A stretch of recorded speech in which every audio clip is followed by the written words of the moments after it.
I thought I understood what grief looked like on a child's face. After 30 years working industrial pipe fitting in Chattanooga, I'd seen men lose fingers, watched coworkers get carried out on stretchers, attended more funerals than I care to count. I knew what pain looked like when it had nowhere to go, but nothing prepared me for the way my granddaughter used to look at the floor when someone spoke to her, like she was trying to disappear through it. My name is Harold Briggs. I'm 64 years old. I retired 3 years ago after my knees finally told me what my body had been trying to say for a decade.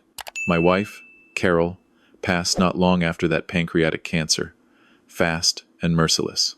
She was gone in 4 months. After her, the farmhouse outside Soddy Daisy felt less like home and more like a museum of a life that used to belong to someone luckier. My son and his wife live about 40 minutes north of me, in a subdivision outside Cleveland, Tennessee. They have one daughter, Lily, who is 9 years old and hasn't spoken a word to anyone in 5 years. The doctors called it severe selective mutism. Before that, they tried sensory processing disorder, then generalized anxiety, then a handful of other labels that never quite stuck.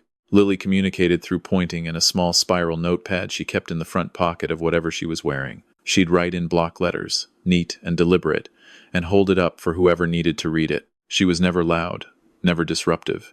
She simply existed in a careful, watchful quiet that made most adults deeply uncomfortable. I was never uncomfortable around her. Maybe because I'd spent decades in noisy environments where silence meant something was actually going right.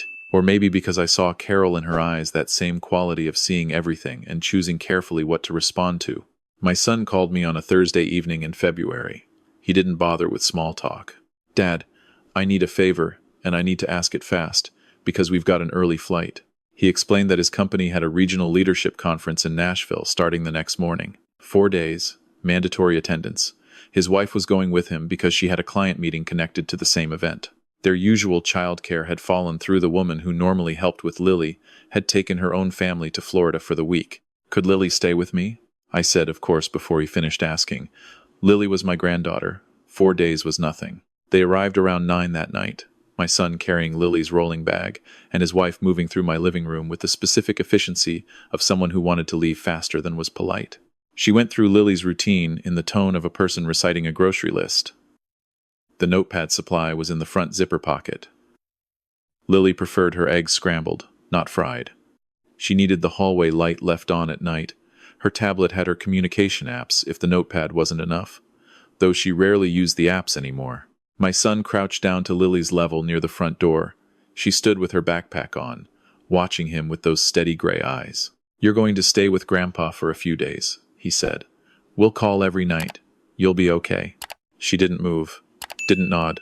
She just looked at him with an expression I couldn't name then, though I've spent a lot of time since trying to. They were gone by 9:30. Lily and I stood in my living room. The farmhouse was quiet except for the wind off the ridge rattling the kitchen window the way it always does in February. "You hungry?" I asked. She shook her head, one clean movement. "Tired?" A small nod. I showed her to the guest room, which had been Carol's sewing room before and still smelled faintly of cedar. I'd put fresh sheets on the daybed and set a lamp on the nightstand. Lily walked in, looked around slowly like she was taking inventory, then set her backpack on the floor and sat on the edge of the bed. She unzipped the bag and took out her notepad, a pencil case, her tablet, and a worn stuffed rabbit missing one eye. She held up her notepad. She'd already written something. "Thank you for having me." "You're welcome any time," I said. "Get some rest. I'll make breakfast in the morning." She gave me one small nod and I pulled the door mostly closed behind me, leaving the hallway light on like her mother had said. The next 2 days were quiet in the particular way that felt less like emptiness and more like held breath. Lily was an easy guest in the way that very observant children sometimes are. She didn't demand anything, didn't make messes, didn't need to fill silences with noise. She followed me around the property with her hands in her coat pockets, watching me feed the chickens and check the fence line along the lower pasture. When something interested her, she'd point, I'd explain. She'd nod or write a follow-up question on her notepad. "Why do they peck each other sometimes? How long have you had chickens? Did Grandma like them?" That last one caught me off guard. I told her yes, Carol had named every single one and refused to eat any of them. Lily almost smiled at that. Not quite, but almost. In the evenings we watched nature documentaries. She sat on the far end of the couch with the rabbit in her lap, pulling absently at its remaining ear. I noticed she had a habit of watching me when she thought I wasn't looking, quick glances from the corner of her eye, then back to the television. I assumed it was just the way she was. A child who'd learned to gather information visually because she'd closed off the verbal channel. I didn't think anything else of it until the morning of the third day. I have a routine with my coffee that hasn't changed in 20 years. Whole beans from a local roaster in town, ground fresh, poured through a drip machine Carol bought on sale at Kmart in 2003 that has somehow outlasted everything else. My son had started bringing me bags of pre-ground coffee from a specialty shop in Cleveland about 3 months back. Said he'd gotten into it, thought I'd appreciate the quality. It was good coffee, dark and smooth, and I'd been working through the most recent bag he'd dropped off during their last Sunday visit in January. I was pouring my second cup that Saturday morning when Lily came downstairs. She was already dressed, notepad in her pocket. She stopped in the kitchen doorway and watched me lift the mug. Something shifted in her face, not quite alarm, but the early edge of it, like a door starting to open. I took a sip. She crossed the kitchen in about 4 steps and pushed the mug out of my hand. It hit the floor and shattered. Coffee spread across the linoleum in a dark fan. I took a step back, more stunned than anything. I'd never seen Lily move fast. I'd never seen her initiate physical contact with anything. Lily. She was already pulling the notepad from her pocket. Her handwriting was still neat but pressed harder than usual, the letters slightly larger. Don't drink the coffee. Dad put something in it. I looked at her. I looked at the notepad. I looked at the broken mug on the floor. What do you mean he put something in it? She grabbed the notepad back and wrote again, faster. The tin on your counter. When they came last month, I saw him. My mouth went dry. I looked at the coffee tin sitting next to the machine, the same one my son had brought in January, still about a third full. Lily. I kept my voice level the way you learn to when something dangerous is happening and panic won't help. I need you to tell me exactly what you saw. She looked at me for a long moment. Not at the floor. Not at the wall. Directly at me, with those gray eyes that had always seemed older than the face around them. And then she spoke. Her voice was rough, the way a room sounds when you open it after it's been closed a long time. Slightly unused, but it was clear. Grandpa. She swallowed. He opened the tin and put white powder in it, from a little bag in his jacket. He was in the kitchen alone.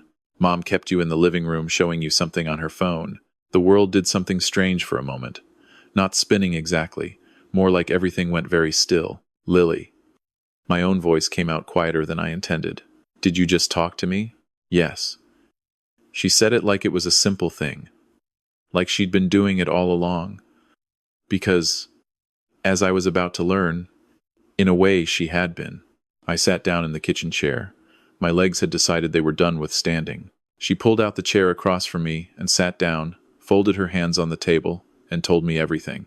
She had always been able to speak. She'd never had a processing disorder or selective mutism or any of the other things the doctors had written in their charts. She was, as her first-grade teacher had once noted before being told to mind her business, an exceptionally bright child with no observable speech impediment.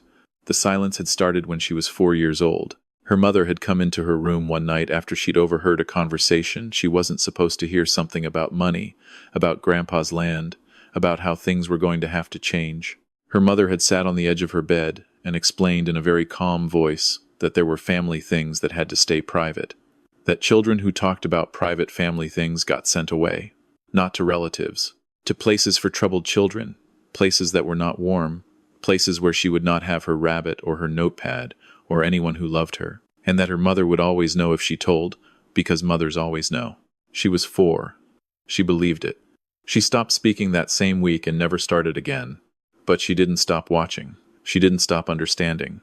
3 months ago, on a Sunday when her parents brought lunch to my house, she had been in the hallway near the kitchen quietly, the way she was always everywhere quietly, when she saw her father open the coffee tin on my counter, take a small zip-close bag from his jacket pocket, and tap white powder into the tin. He stirred it with a pen from his shirt pocket, capped the tin, and put it back. The whole thing took less than a minute. Her mother's voice was coming from the living room, keeping me occupied. She hadn't known what to do with what she'd seen. She had no way to tell me that her mother wouldn't somehow find out about. She'd watched me make coffee on FaceTime calls in the weeks since and felt sick each time. She'd tried once to knock the mug sideways during a visit and been corrected for it. She'd written and torn up a dozen versions of a note that she was too afraid to leave anywhere. Last night, she told me, she'd overheard her father on the phone from the guest room. The walls in my farmhouse are old and thin. He was talking to her mother. The word enough came up twice. The word soon came up more than that. He asked whether I'd seemed unwell at all lately. I had been unwell lately.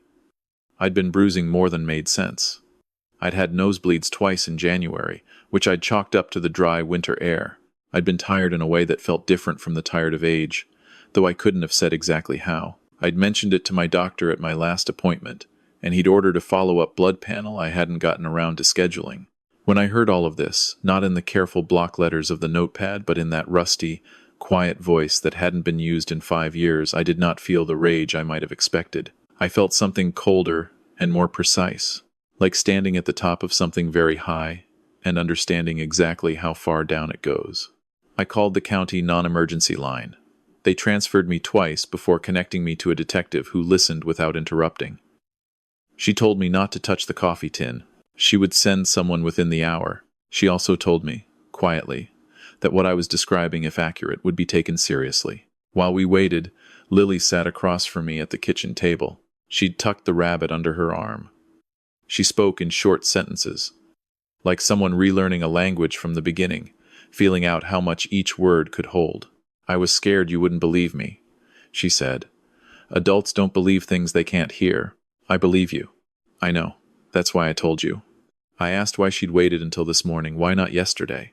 Why not the moment they'd dropped her off? She thought about this seriously, the way I'd come to recognize as her actually working through something rather than stalling. "Because last night I heard Dad's voice," she said. "He sounded like it was almost finished. And I figured if I was going to say it, it had to be this morning, before you made coffee again." The detective arrived with a patrol officer 40 minutes later. They bagged the coffee tin with gloved hands. They took my mug from the floor. They asked Lily questions while I sat close enough that she could see me, and she answered all of them in that careful, deliberate voice, making eye contact with the detective in a way that seemed to surprise the woman. They transported me to the hospital as a precaution. The emergency physician, who reviewed my chart and ran a full panel, called it significant in the tone doctors use when they mean alarming. The blood work showed elevated prothrombin time. My blood was having serious difficulty clotting, the kind of result consistent with extended low-level exposure to a rodenticide, the anticoagulant type, the kind that accumulates. There was a social worker who spoke to Lily while I was being evaluated. Lily spoke to her without hesitation. Later, the woman found me in the hallway and said, in a measured professional voice, that my granddaughter was one of the most composed children she had ever interviewed in a crisis setting. I told her Lily had been preparing for this conversation for 5 years. The lab confirmed it the next morning. The coffee tin contained brodifacoum, a second-generation anticoagulant used in commercial rodent bait. The concentration in the tin suggested multiple additions over time, consistent with gradual poisoning over a period of weeks. My doctor, reached by phone, said the bruising and nosebleeds now made complete sense. "Another few weeks of daily exposure at that level," he said carefully, "and we would most likely have been looking at an internal bleeding event, possibly fatal. Presented in a man my age with a known heart condition, it would have looked like a body simply failing in the ordinary way bodies fail." The police coordinated with Nashville. My son and his wife were located at the hotel where the conference was registered, a real conference, as it turned out, though neither of them had any actual obligation to attend it. It had been chosen as cover. They were separated for questioning. My son held out for about 3 hours before his lawyer advised cooperation in exchange for any sentencing consideration. What came out was not a story that began recently. He and his wife had been carrying roughly $200,000 in combined debt for almost 2 years. Some of it was a failed home renovation business he'd launched after getting laid off from his logistics job. Most of it was his wife online sports betting, poker platforms, a habit that had started small and quietly become the organizing principle of their financial life. They owed money to legitimate creditors and to people who were significantly less patient about repayment. The legitimate creditors had begun garnishment proceedings. The others had made their expectations clear in more direct terms. My farmhouse sits on 11 acres outside Saudi Daisy. Carol and I paid it off in 2009. It's worth considerably more now. I also carry a life insurance policy that Carol had insisted on, and which names my son as primary beneficiary. The total value of what I represented to them, laid out plainly, was a number that apparently made an otherwise unthinkable thing feel like arithmetic. They had begun the coffee editions in November. During a Sunday visit, I remembered clearly because my son had made a point of freshening up the kitchen while his wife and I went through Carol's recipe boxes together. I'd appreciated what I thought was his thoughtfulness. The text messages between them, pulled from their phones by court order, were thorough in their awfulness. There was a message from my son in late December. Doc visit didn't flag anything. Still clear. His wife's response, "Keep it slow. Nothing that looks sudden." And a message from 3 weeks before Lily was dropped at my house, the one that apparently finalized the timeline. Conference gives us the alibi window. If he has an episode while she's there, no one can say we were anywhere near it. They had arranged for Lily to be present not because they couldn't find other childcare. They'd arranged it because a mute child who couldn't testify to anything was, in their calculation, no witness at all. That calculation was the thing that undid them completely. My son was arrested on charges of conspiracy to commit murder, administering poison, and criminal negligence. His wife faced the same charges, plus additional counts related to her documented role in planning.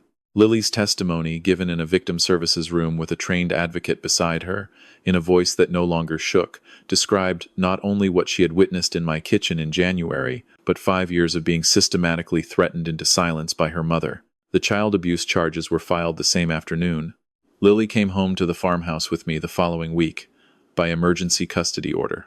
We drove back from the courthouse on a Tuesday afternoon in late February. The light was doing that low winter thing across the fields where it turns everything amber for about 20 minutes before it's gone. She sat in the passenger seat with the rabbit on her lap and looked out the window for most of the drive. When we turned onto the gravel road, she spoke without turning her head. "Is this my home now?" "For as long as you want," I said. "What if I want forever?" "Then, forever." She nodded. That small, clean nod I'd been watching for 4 days before I understood what was behind it. The weeks that followed were not simple. Nothing about this kind of thing is simple. Lily began seeing a therapist who specialized in trauma, a calm woman who drove up from Chattanooga twice a week and met with Lily in the sunroom, while I found things to do in the barn. After the first few sessions, the therapist told me that Lily had been carrying an extraordinary cognitive load for a child her age, monitoring adults, assessing risk, calculating when and whether information could be safely shared. She said this kind of sustained vigilance in early childhood leaves marks that don't just lift because the threat is gone. But she also said Lily was one of the most functionally resilient children she'd worked with, that the same habits of careful observation that had been a survival mechanism could become genuine strengths if they were given room to grow in safety. I thought about that a lot in those early weeks. What it means to take the skills a child developed to survive something terrible and let them become something else entirely. Lily started talking more as March moved toward April. Not a flood, she wasn't that kind of person, but steady. She asked questions constantly, the way children do when they've been storing questions for years and suddenly the stockroom is open. She wanted to know about my work, about Carol, about the history of the property, about why the creek ran higher after rain, about the life cycle of the monarch butterfly, about whether fish could feel lonely. She started school in April, enrolled in the 4th grade at the elementary school in town. The principal knew enough of the situation to be appropriately discreet. Her teacher called me in the second week to say that Lily had given a brief presentation about monarch migration patterns that had apparently made several of her classmates ask follow-up questions for the rest of the afternoon. "She's ahead academically," the teacher said, "significantly, and socially she's cautious, but she's trying. That matters." She made one friend by May, a quiet girl named Rosie, whose family had a farm 3 miles up the road. They spent Saturday afternoons looking for arrowheads in the creek bed and identifying animal tracks in the mud along the bank. Rosie talked enough for both of them and seemed perfectly content with that arrangement. At home, Lily took up the habit of helping me with the chickens every morning. She'd named all of them within the first 2 weeks, which I didn't discourage, even though I knew where that ended up. She kept a small notebook, a new one, with a green cover where she wrote observations about their behavior, not because she needed a substitute for speech anymore, just because she was that kind of person. The preliminary hearing was in June, Lily testified. I sat in the front row where she could see me, and I watched my granddaughter describe in a clear, unhurried voice what her childhood had been. The judge listened without expression. The court reporter's fingers moved steadily. My son sat at the defense table and did not look at his daughter once. His wife looked at her the entire time. The same cold, measuring look that, according to Lily, she had always used. The one that said, "I know what you're doing, and I will remember it." Lily didn't look away. She told me afterward, walking to the car, that she'd decided before she went in that she wouldn't look at the floor, that she'd look at whoever she was talking to, the way she'd seen people do when they weren't afraid of what they were saying. The sentencing came in September. My son received 14 years. His wife, who never admitted to anything despite the texts and the financial records and Lily's testimony, received 22, with no possibility of parole before 18. The judge's remarks included language about the particular cruelty of weaponizing a child's silence. Lily did not attend the sentencing. She was at school. There was a fall science fair, and she had a project on water filtration, using sand and gravel that she'd been working on for 3 weeks. Her teacher sent me a photo later that afternoon, Lily standing beside her display board, one hand resting on the model, explaining something to a boy who was nodding seriously. She looked like an ordinary 9-year-old at a science fair. I saved that photo. My son writes from prison. The first letter arrived in October, addressed to both of us. I read it alone first, the way I suppose parents read things before deciding how to hand them to their children. It was full of the language of people trying to become comprehensible to themselves: regret, remorse, the framing of circumstance and pressure, and a terrible mistake. He said he loved Lily. He said he loved me. He said he understood if we never wanted to hear from him again. I gave Lily the letter and told her it was hers to do whatever she wanted with. She read it at the kitchen table, slowly, all the way through. Then she folded it back into the envelope. "I'll write back someday," she said, "when I figure out what to say." She put it in the green notebook between the chicken observations and her notes on monarch butterflies. His wife has not written. I didn't expect she would. The farmhouse feels different now. Not smaller, bigger, somehow. Like there was always more space in it than 2 people needed, and now there's exactly enough for the people who are actually here. Lily has claimed the window seat in the hallway as her reading spot. There's always a book face down on it, and usually a half-full glass of water because she forgets to finish things when she gets absorbed. I don't say anything about it. I just refill the glass when it gets low. We've built a routine the way people do when they're both a little cautious and both a little willing. Mornings are eggs and coffee, real coffee now, from a local shop in town where I know exactly who ground the beans and when. Afternoons are chickens, homework, and whatever project Lily has going. Evenings are dinner together and conversation that ranges from the genuinely important to the completely absurd, depending on what either of us has been thinking about. Last month, she asked me if I was scared the night she pushed the coffee mug off the table. I told her honestly that I wasn't scared in the moment. I was confused. The scared came later, when I understood how close the timing had been. "I was scared," she said. "I thought you might not believe me." "I believed you immediately." She was quiet for a moment, working through something. "Why? Adults usually don't believe kids." I thought about it. "Because you'd never lied to me," I said finally. "In 4 days, every single thing you communicated to me turned out to be exactly true. You had no reason to make up the one that mattered most." She seemed satisfied with that. She went back to her book. The legal custody was finalized in November, almost exactly a year after she first arrived with her rolling bag and the rabbit, and all those years of careful, necessary silence. Lily is now my legal ward. She'll carry my name if she decides she wants it, though she's still thinking about that. She says she wants to try it for a while before it's official, like borrowing a coat to see if it fits. I'm 64 years old. My blood is back to clotting normally, confirmed by blood work every 3 months, which I no longer procrastinate about scheduling. I take my actual medications from a pharmacy where they know my face, dispensed by a pharmacist who once knew Carol and always asks how I'm getting on. I'm in reasonable shape for a man my age, all things considered.